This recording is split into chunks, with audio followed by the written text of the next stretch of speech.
Shut up and sit down.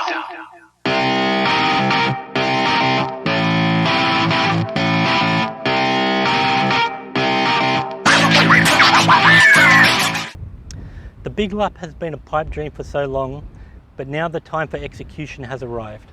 For many years I've been putting off buying things like furniture and white goods, and the old ones were starting to wear very thin. It's making my life painful. I was becoming creative to keep things ticking over, like saving the fridge by freezing the milk before putting it in. The first thing that I needed to do was to sell everything I could. I had a car and a work desk that I thought someone else could make better use of. I didn't want to pay for their storage. And over 20 years I've had a car, and at no stage have I ever considered doing a road trip with it. During the lockdown, selling stuff was made more difficult, but on the flip side, the chip shortage made new cars more expensive, and I was just happy to find a new home for the desk that it didn't end up in landfill.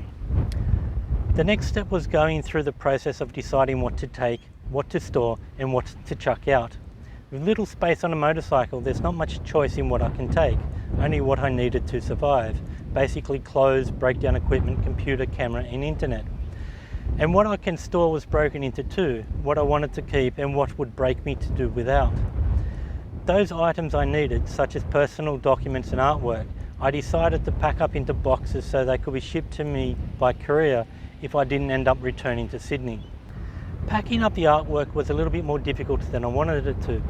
I'm still not sure if it was wise to leave the pictures in their frames or not. I guess we'll all know at the end of my big lap.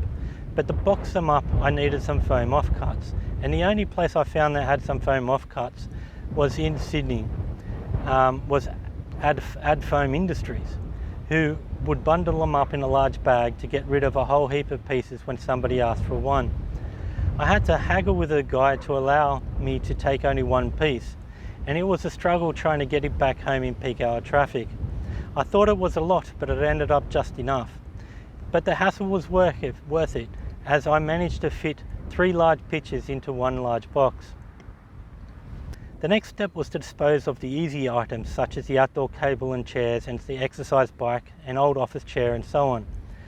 I also wanted to leave some stuff at my uncle's place that I might need during my journey but did not want to take with me, such as formal suits and ties. For this I decided to hire a van and take a load of scrap metal to the recycler and a couple of suitcases to my uncle's place. Oh, what an adventure that was.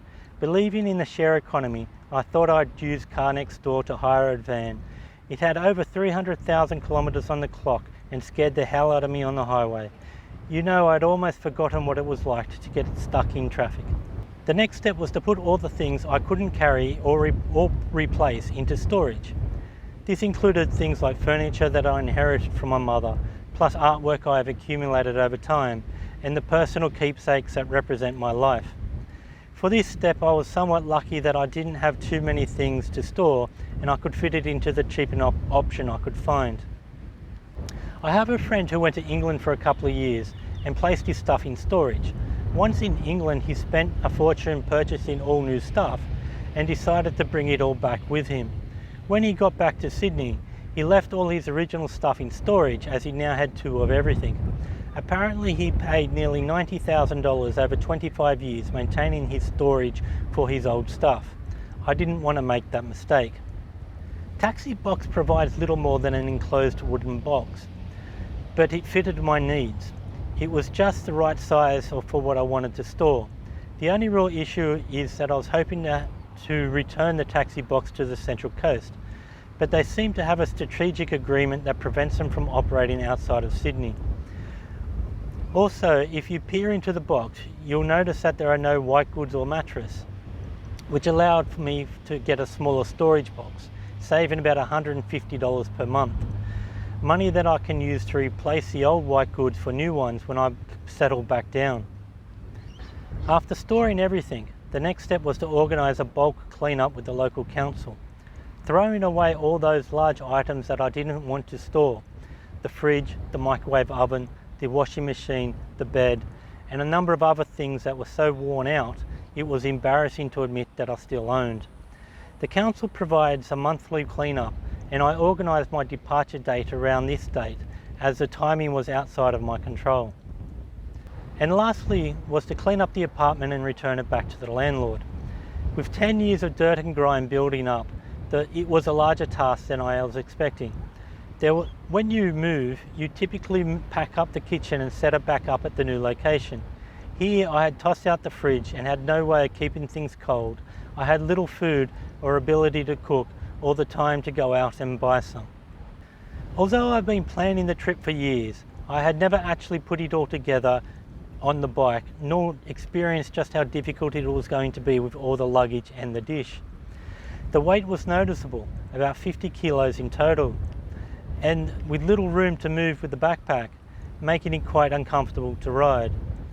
There were several times while riding slowly that the bike nearly toppled over. It was as bad as riding with a pillion passenger. And now I don't know how safe it's going to be with the luggage while riding in the rain or on a dirt road. The travel rule of taking half the clothes and twice the cash is still very true here. I had the idea that if I could close the bag, then it would fit. But it was the weight and not the size that is the biggest problem. And even though I was carrying the stuff I knew I was halfway through and was always going to get rid of, I need to work harder into losing the weight. After 10 years of paying my rent on time and not jerking my landlord around, they're now stalling the return of the bond money. I now really regret paying the last fortnight's rent and putting such an effort into cleaning the apartment. I should have told them to use the remainder of the bond money to contract the professional cleaners. By keeping the rent up to date, it's put me in a situation where I'm the one having to chase them and they're not the ones chasing me. A short 100-kilometre hop to the Central Coast has been a good idea. There is a number of things that I needed to go back to Sydney to complete, and being close enough to do that has been a good idea. Also, it's given me a toe in the water to know what it's like riding the bike fully loaded on the freeway. I had given myself 1 week to complete packing up my life. In hindsight, I really should have given myself more time. It was exhausting, some 7 days of constant physical work. By the end, my feet hurt so much, it was difficult to tread on the foot pegs. It was also mentally exhausting, going through all those personal items that I held on to, in the belief that one day I would have kids and wanted to explain what it was like for me growing up. In order to achieve this goal, I've had to give up on all those hopes and dreams, all those half projects that I swore I'd complete.